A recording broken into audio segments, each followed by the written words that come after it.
Jackson in the key. Kick out. Davenport. A steal for Kentucky. Ahead to Reeves. Left wing three. Got it. Jackson weaves. A dunk bounces off the 80 and he slams it home.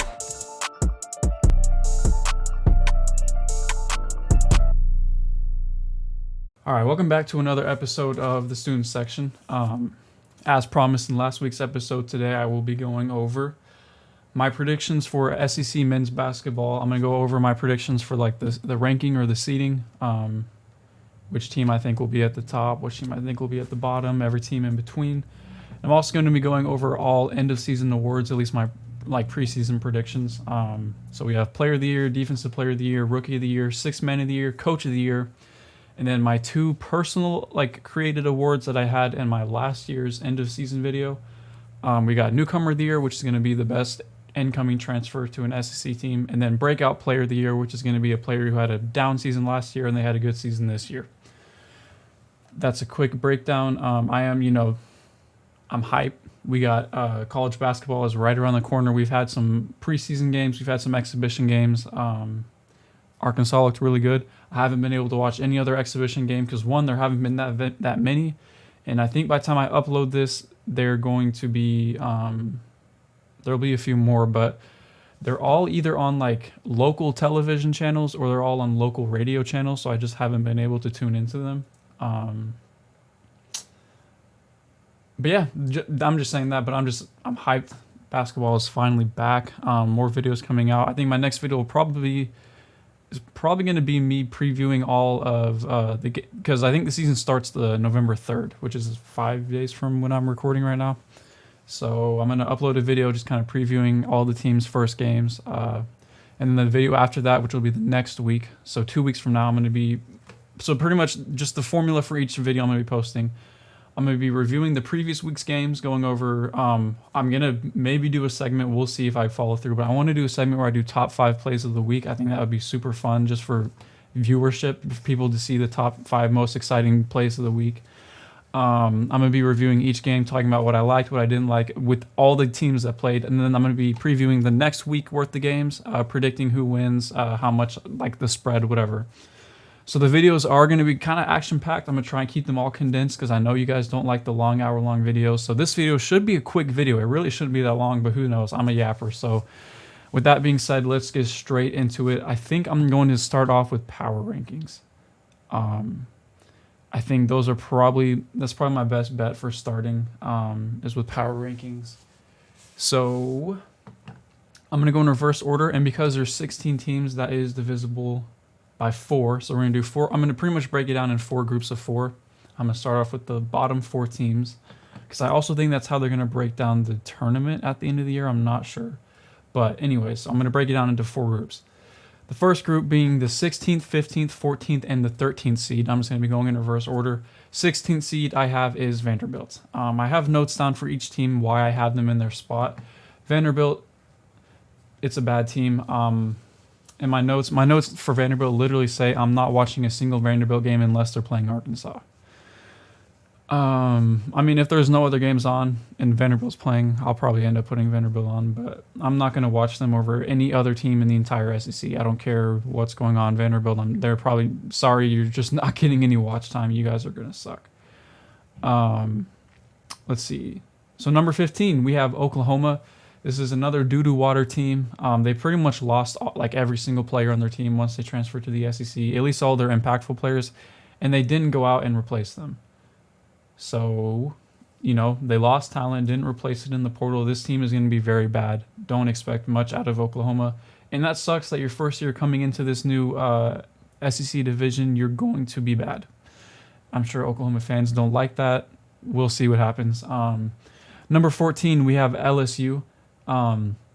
This probably does feel pretty low to a lot of people because they have Jordan Sears and they have Cam Carter, which are both really good players, but the rest of the team just isn't really there. They have a few spot-up shooters on that wing position, but they're lacking depth. They're lacking just overall talent.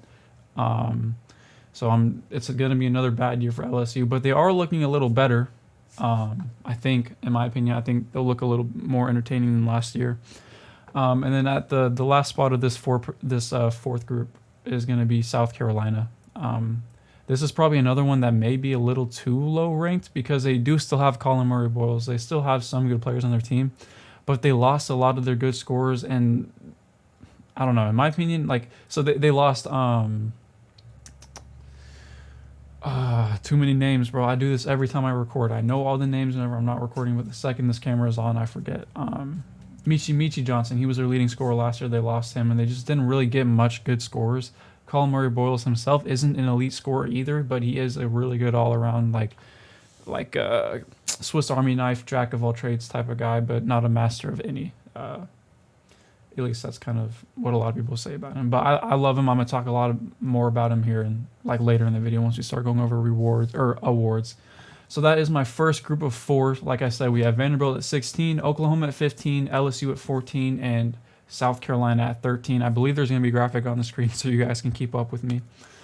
So that moves on to our next group of 4, which is going to be 12, 11, 10, and 9. So at the 12th seed, I'm going to have Ole Miss. You know, I am a really big fan of this team.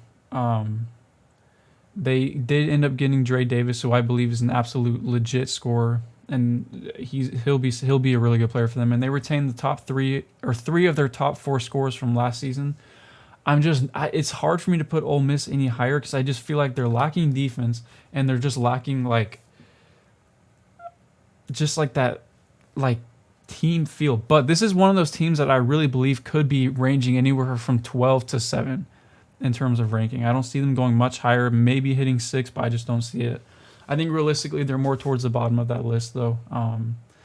Which moves me on to my 11th team, which is Texas. And I'm moving on these teams kind of quick just because there's not too much to talk about them. They're just not going to be very good. As we get on, you're going to notice I'm going to be talking about these teams a lot more, going in more into depth just because there's more to talk about. So with Texas, with them being 11th, I had them a little higher at first, but I reviewed the roster. I just don't see it happening.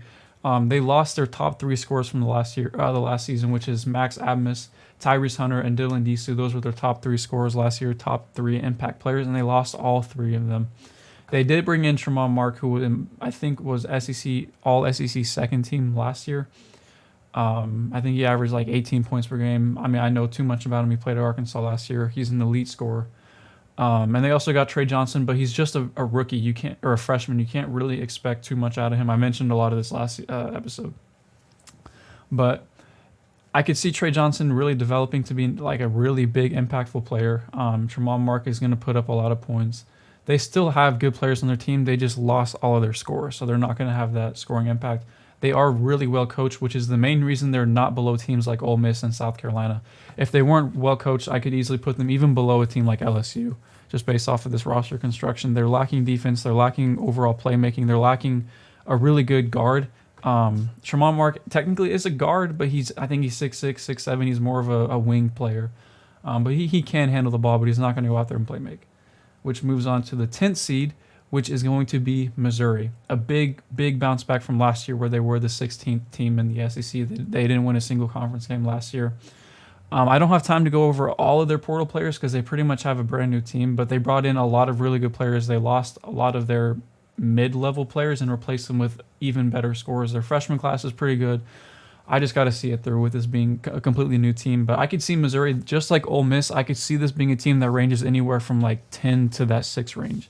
I think it's safer to put them towards that bottom. And then the final team within this grouping is going to be Georgia. I think I have them ranked a little higher than most people do. I think most people have them kind of around that 12, 13 range, maybe even as like 11th at the highest I've seen. I really like Georgia. I really like what they have. I love their freshmen. I'm doing it again. I'm blanking out on names, but they have a really good freshman class. I know that I went over them in my last episode. I love what they have over there. A potential freshman of the year player. They're just still lacking that elite scoring and playmaking, which is kind of hindering them. That's why I think a lot of people have them lower. Is they're lacking that just perimeter presence in terms on both sides of the ball, defense and offense. But yeah, that is the second grouping I have. So we have Ole Miss at 12, we have Texas at 11, Missouri at 10, and Georgia at 9. So moving on to our next grouping, which is going to be 8, 7, 6, and the 5th seed. This is where there are going to be teams that are going to get mad. At number 8, we have Mississippi State. I think I have them a little bit higher than other people do as well. I really love Josh Hubbard and I really love Cameron Matthews. I'm going to be talking about both those guys later as well whenever we get to the awards. But they lost their defensive anchor with... I just messed up with my speech. I sound like I had a speech impediment. But they lost their defensive anchor with Tolu Smith. And they didn't really replace him with an elite big man. I think he was in the all-defensive team last year, I believe, first team. That's just a really big loss. It's going to be really hard to replace that. So they lost a lot of that paint presence that they had, which is why they slipped to 8 for me. I would have had them higher if they would have gotten any better centers, but I think I'm maybe overrating them because a lot of people, like I said, have them lower as well, which moves me on to my 7th seed, which is Kentucky. This is a team that a lot of people had ranked higher, and these are the people I'm talking about that are going to get mad at me. I'm really sorry, Kentucky fans. It's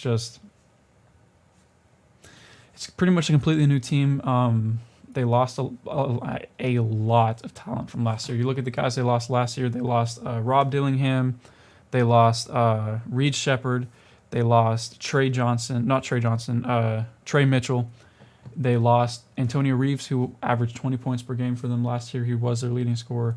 They lost pretty much all their team to the transfer portal. They brought in some good freshmen, but and Mark Pope is a really good coach, so they're gonna have a good offense. He's a really good offensive coach, so they're gonna have stability. They still brought in really good transfers, guys that he's familiar with. They brought in Lamont Butler. I know he didn't average that many points last year, but he's just a solid all-around player. This Kentucky team is going to be really good. They're not going to have the same ceiling they did have with previous years just because they don't have that top-end talent that they normally would have. But their 1 through 9 guys are such solid players that it's hard to put them any lower than 7. And like I said, I know a lot of people have them higher. I'm just not high on it because they don't have that top-end talent that they normally would have. Which brings me to my 6th team, which is Florida. They're just they had really good continuity. They didn't lose that many players. They kept Walter Clayton while they did end up losing. I'm just gonna stop acting like I'm gonna remember these guys' names right now because I'm not. They lost their guy I know he went to the Lakers. He was on the Lakers preseason team or summer league team. But yeah, they lost that guy. I don't know why I can't remember his name. I'm gonna pull it up real quick. I'll be right back. All right, so the name that I was forgetting was Zion Pullen. Obviously, I think him and Walter Clayton both averaged at least 19 points per game last year. I think I talked about that a lot in last week's episode. But the fact that they kept Walter Clayton, they have just a really solid deep bench. This is another team that I think a lot of people also had lower ranked. But I feel pretty confident with them reaching that 6th spot. And then the very last team in this grouping is going to be another team that fans are going to be mad at. I'm sorry, that's just how it is. We have number 5, Auburn. That's it. A lot of people had them as the 2nd best team, the 3rd best team in the SEC. There's no way I could see that happening. This might come back and bite me in the butt, but who knows? I just don't see that happening. The big transfer they brought in was JP Pegues. I learned how to pronounce his name, Pegues. I was thinking I was calling him like Pegs or Pegs or something last episode, but it's Pegues. I figured it out. But they did keep Janai Broome. They kept Dylan Cardwell. They kept Chad Baker-Mazara. They still have a lot of their scorers from last year. It's so hard for me to like. I'm going to go on a quick little rant, so if you want to skip ahead to the next team, you can, but I'm going to rant on Auburn for a second. I love their team. I loved their team last year. Okay, so some of the things that I was talking about that I don't like with this Auburn team year in and year out is the way Bruce Pearl constructs his teams. So what I mean by that is I'm going to break down each part that I don't like. I don't like the fact that he only pretty much recruits short guards. All the guards on this team are always like 6'1" and shorter. The only really big guard they have this year is Miles Kelly. I really like what he can do on the court. Super, super good player. They have a lot of really short guys on this team. And they're never really elite scorers either for the fact that they're such short players. They're never really elite scorers. They're more of like that like bulldog mentality, like super tough. They're going to play hard-nosed defense even if they're not really good at it. They're going to play hard-nosed defense. They're just these type of guys that he recruits. So you look at Tahad Pettiford, 6'1", JP Pegues, 6'2", or I just learned JP Pegues. I just learned Pegues. I know how to pronounce his name. I promise. 6'2". Going through their roster, they have Joe Shea, it says 5'6". I don't know if that's a... Yeah, 5'6". He's only 145. That's another short guy. They have Presley Patterson, 5'11". You just go through Blake... I don't know, but he's 6'3", so he's a little taller than normal. But if I go through the years... let me see. This is going to take me a second. Hold on. Okay. So last year, guys on this team, they had Katie Johnson, 6 foot. Aiden Holloway, 6'1". They had Trey Donaldson, 6'3". CJ Williams, 6'2". Blake... I just mentioned him, he's 6'3". Lucas Clanton, another guy, 6'1". And then if I keep going back in years, I know they had Wendell Green Jr., 5'11". They always have Zep Jasper, 6'1". They always have really short guards. Chase Masdorp. Sorry. That's another guy who's short. Davion Mitchell's another guy, 6'1". There's one guy I'm looking for. I can't find him. Jared Harper, 5'10". Brett Easterling, he's another guy who's only 6'1". If we go back even farther, there's one guy I'm looking for, and I can't remember his name right now. All right, so I figured out one name I couldn't remember. It was Sharif Cooper. I don't know why I could not remember his name, but he's another guy who's only like 6'1". Basically, the point I'm making is it's always really short guys, and they're never really like elite scorers. They're not going to go out there and just be bucket getters. They're more so like drive to the paint, get a paint touch, kick out, play make, that type of mold. And as you can see with all those names I listed, that's how they all play. My second issue is that he runs his offense through, not really through Johni Broome, but he runs his offense to get Johni Broome open looks, which one, takes a lot of time off the shot clock, which really slows down their offense, and two, it just inflates Johni Broome's stats. I'm gonna dog on him just for a second. I'm probably gonna talk about him a little bit more later. Johni Broome is going to put up stats. He's always in SEC Player of the Year contention, Defensive Player of the Year contention, because he puts up the stats. But every time I watch Johni Broome score, it's because he gets a wide open dump down pass so we can dunk it or lay it up. He will sometimes put someone on his back and try and back him down, do a little finesse move, but his hook shot, he can't... I'm about to go off on another tangent. Hook shot, not good. Swim moves, not good. Spin moves, not good. He can't really hit any sort of mid-range. He's technically an efficient three-point shooter, but he only shoots 1.5 per game, so he doesn't, not high volume, but he is efficient whenever he does shoot them. I'll give him that. But overall, I'm just not a big fan on him. So the fact that they not run their offense through him, but he's their main focal point of the offense in terms of trying to get him to score, I don't like that. It just takes too much time off the shot clock. I would rather them use him more as like a pick and roll type of guy, hitting him on the cuts, hitting him on backdoors, hitting him for lobs, not trying to force him to get open and run plays to get him open because he can't get open on his own. Okay, enough of that. Those are all my issues with Auburn. Moving on to the next group we have, just reviewing that group, we have 8 is Mississippi State, 7 is Kentucky, 6 is Florida, and 5th is Auburn. Moving on, we have 4, 3, 2, and 1. So at 4, we have Arkansas. I think that's kind of the consensus. Most people have them around 4 or 5 range. They have the second best freshman class. They have the best transfer portal class. They have the best guard in the portal with Janelle Davis. He's looked a little rough as of late, but he's injured. We'll see how he does, but he's the best guard in the portal class. They brought in super good scorers. The only problem I have with this team is we really only have 8 to 9 rotational players. So if anybody gets injured, we have to dig deep into that bench, which the guys on the bench are not horrible. We have good guys on the bench. They're just not SEC tier players. They're guys that could go into like the Sun Belt League and be really good. They're guys that could go into like does the Pac-12 even exist anymore? I don't think they exist anymore. What I'm saying is they could go to other teams, like they could go to the ACC and be really good players on like the bottom half teams of the ACC. No, I'm not dogging ACC. It's just, you know how it is. But anyways, that's the only flaw we have. So if we have 2 or 3 important guys get injured, which we have right now, we kind of lack the depth. Guys get winded, guys get tired. You have to rely on guys that aren't as good as other people. That's the only flaw we have. Shout out Calipari. He built us a good team considering we only have 1 returning player from last year. Well, I guess we technically have 2. We have Lawson Blake, but he's a walk-on, so we really only have 1 scholarship player, which is Trevin Brazile. He's really up and down. I'm not sure what to make of him. So anyways, moving on to the 3rd spot, we have Tennessee. Historically, just a good team in the past few years. They still have Zakai Ziegler. They did end up losing Dalton Knecht and Jonas Adu.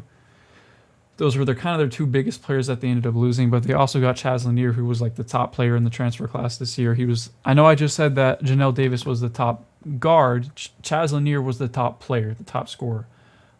He was the best player in the transfer portal. They got him to replace Dalton Connect, but they didn't really replace that front court issue, which is why I don't have them any higher than 3. This is one of those teams that I could see potentially falling down to, as far as the 7th range. I could see them getting down to like that 7th seed, but I think 3 is a good spot for them. Number 2, we have Texas A&M. This is probably the biggest surprise. I'm sure like Texas A&M fans are like, did he forget to mention us? Because most teams are putting Texas A&M around that 4 to 8 spot I've seen. I think they're going to be the second best team just because they had that continuity. They didn't lose many players. They didn't gain many players either. The only player they really lost was Tyrese Radford, who I think was their second leading scorer last year. But they have a really good team. They have Wade Taylor IV, who in my opinion, could be in contention for Player of the Year. I think he was in contention last year, but he was more like the 5th option, 5th on that list. But I could see this team being very good. I could see them being ranked the entire season. They made a good run last year in the March Madness. I really like this Texas A&M team. I really, really like them. I loved Wade Taylor IV. That's why I have them at number 2. And number 1, obvious, Alabama. They kept Mark Sears. They still have Grant Nelson. They had one of the best transfer classes in the SEC. Really good team. They have Nate Oates, one of the best coaches, blah, blah, blah. They're boring to talk about because they're good. I might make a short here soon talking about how Alabama is becoming a basketball school. They're not really a football school anymore. And obviously that has to do a lot with their with the loss of their coach. See, I'm telling you, I can't remember names whenever I'm recording. I cannot remember names. I can picture his face. We all know exactly who I'm talking about with their football coach, bro. This is so bad. I have to look it up. because I can't go out like this. I'm embarrassed, bro. Nick Saban. I'm so embarrassed. The field is literally named after him. He's one of the greatest coaches in college football history and college history. Greatest coaches in history. Bro, I'm embarrassed with myself. But yeah, Alabama, they're becoming a basketball school. Not much to talk about there. They're just a good team. They're going to be perennially good. As long as they have Nate Oates, this team is going to be good. He can recruit and he can coach. That's all you need in basketball whenever it comes to college basketball. If you can recruit, I'm talking about the portal and freshmen, and if you can coach, you're going to be a good coach, which is what they have. Alabama fans, you guys are so lucky. You had Nick Saban for years, and now you're moving on to Nate Oates. Just spoiled, always spoiled. So those are my power rankings. From 4 to 1, we have 4 is Arkansas, 3 Tennessee, 2 is Texas A&M, and number 1 is Alabama. The whole list should be on your screen, so I'm not going to go over the entire list. If you guys want to go back to different points, you can. Moving on to my player awards, we have Player of the Year. I put Mark Sears. I think he's just the runaway favorite right now. He's an elite scorer, best team in the SEC. I think he was like the 2nd or 3rd leading scorer, maybe the 1st leading scorer last year in the SEC. No, because Dalton Connect was. I think he was the 2nd leading scorer last year. He's going to be the leading scorer this year. My runner-ups, I have Chaz Lanier and Janelle Davis. Both those guys are incoming transfers, but they were both the top guys in this transfer class. They're proven scorers. They're going to go out there and do their thing. Defensive Player of the Year, I have Cameron Matthews. I said I was going to talk about him later. Cameron Matthews, I don't think whenever we're talking about defensive players, we don't give the wings as much love as they deserve in terms of in college basketball. I love what he does. He made the all-defensive team last year. He had 2.1 steals per game and almost a block per game. I think that production is going to go up as he's going to see more minutes this year. Runner-ups I have is Janai Broom, Jonas Adu. I know I mentioned Janai Broom is going to get the stats. I still don't like him. I don't like not that I don't like him. I just don't like. I don't think he's as good as the stats say, which is maybe that's the reason he hasn't been drafted yet. I have a whole rant I could go on him right now. I'm going to save it for another video. And Jonas Adu, he's just perennial good defender. He's made the all-SEC defensive team a couple times now. I could just see him doing that on the Arkansas team. Rookie of the Year. Before I say this is not a homer pick. I have Boogie Fland. And I have reasons. Just let me explain myself. From the games I've seen in preseason, I know it's just exhibition games. I do not pay attention to exhibition games, because what happens in exhibition games is if one team is up by 10, the losing team coach might go to the other and they're like, "Hey, do you mind running a zone so my team can kind of see what a zone will look like? Or can you run a 5-out offense so my team can get a look at that? Can you run a full court press so we can see that? Can you run a box and one?" Coaches will communicate in exhibition games. You don't see that. People don't know that. If your team does good exhibition games, do not listen to it. Arkansas last year, they beat Purdue, and they beat Purdue, and so everyone thought we were going to have a really good year, and we ended up having a bad year. Do not pay attention to exhibition games. That is pretty much just a practice game, which is why it's called an exhibition game. That's why it doesn't go on the record, because it is a practice game where the coaches will communicate and try to run different looks to make each other better and get a feeling for what team you have. But he did look really, really good against a good perimeter defensive Kansas Jayhawk team. You couldn't speed him up. He was getting to his spots, wide open shots here and there. He's a good three-point shooter. He can dribble the ball. He's going to play make. He plays really good defense. He was getting into passing lanes. He looked amazing this game. He looked like a senior. He didn't look rushed. He's an elite scorer. Runner-up, Trey Johnson. I know this is everyone's pick for Rookie of the Year, but the reason I don't have him there at Rookie of the Year because I know he's like a top 10 recruit in this class, maybe top 5. Maybe I think he's the 6th overall recruit in this class. He's an elite wing scorer. He's going to go out there. I just think the fact that he's playing behind a guy like Tremont Mark, who's the same size, plays the same position, who's a proven 20-point-per-game scorer, I don't see Trey Johnson getting the same sort of production early in the season because they're going to rely on Tremont Mark, who's a senior. He's a 5th or 6th year guy who knows how to score. So Trey Johnson is going to be a starter, but he's just not going to get the same kind of looks that Boogie Fland will on this Arkansas team. And then I also have Tahad Pettiford because I could see him having a sort of like Josh Hubbard year where he's like super good scorer, not the most efficient, but because he's small, he's going to lack in a lot of other things. But I could still see him having that type of year. But he is going to be playing behind JP Pegues. Sixth man of the year, I have Houston Mallett. He averaged 14.7 points per game last year and is still projected to come off the bench for this Alabama team. They're going to be the best team in the league. If he's going to be putting up numbers like that off the bench, undoubtedly he's going to be sixth man of the year.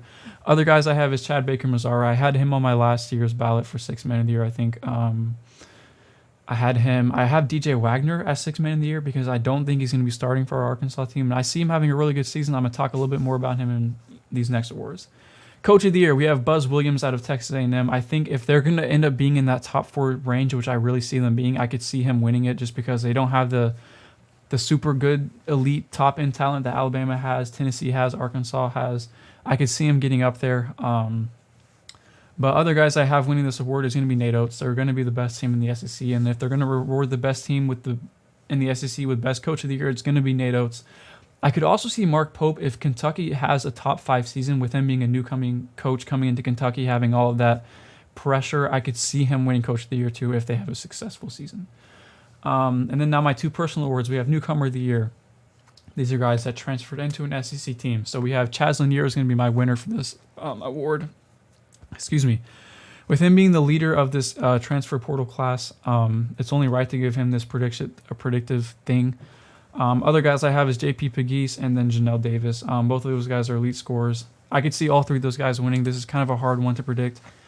And speaking of hard award to predict, I have breakout player of the year. I have Aiden Holloway winning it. It's just so hard to predict. This one and sixth man of the year are hard to predict because it's hard to tell who's going to come off the bench and who's not. But with breakout player of the year, it's hard to predict who's going to have a good year or not. I have Aiden Holloway winning it just because he had a really good preseason or pre-SEC play last year. He was leading it. He had freshman of the year or freshman of the week multiple times. He had a really good pre-SEC play last year, but then we got in the SEC play. He started to slow down his production, wasn't as efficient, lost his starting spot, that type of stuff. But with him coming to Alabama, he is projected to start. I could see him having a pretty good numbers year. That's the main reason I have him as breakout player of the year. Another guy I have is Colin Murray Boyles. I don't have him winning it. I think he's going to have a better season than Aiden Holloway. The only reason I don't have him winning it is because he had a better season than Aiden Holloway last year too. So he's kind of expected to have this jump. His last season just wasn't bad enough for me to pick him as breakout player of the year. And then the final player I have as a runner-up for breakout player of the year is going to be DJ Wagner. Another homer pick. I'm sorry, there's a lot of homer picks on this, but I just feel like these guys they have a shot at winning these awards. He was injured last year. I think he was the top player in his high school class, top guard at least. Was injured last year. Didn't get to show much of what he had. He was coming off the bench behind a lot of really good guards and Reed Shepard, Rob Dillingham, Antonio Reeves. He had a lot of good players over there that he was coming off the bench behind. This year, if he's not coming off the bench again this year, which I know I put him in sixth man of the year, I just don't know if he's starting or not. I could really see him having a good breakout year. He's looked really good so far in all the practices I've seen, the exhibition game, and like I said, don't pay attention to exhibition games. That is all of the stuff I have to talk about this episode. Like I said, next episode I'm going to be previewing all of the November 3rd, November 6th games that are going to be played. And then the next video after that, I already told you about my schedule. Anyways, I appreciate you guys for watching. I try to keep this video quick. I don't know how long it is. it looks like I may have been yapping for about 40 minutes. I'm going to try and cut it down to at least 30 minutes. Once again, timestamps down below. I'll see you guys next one. Thank you for watching.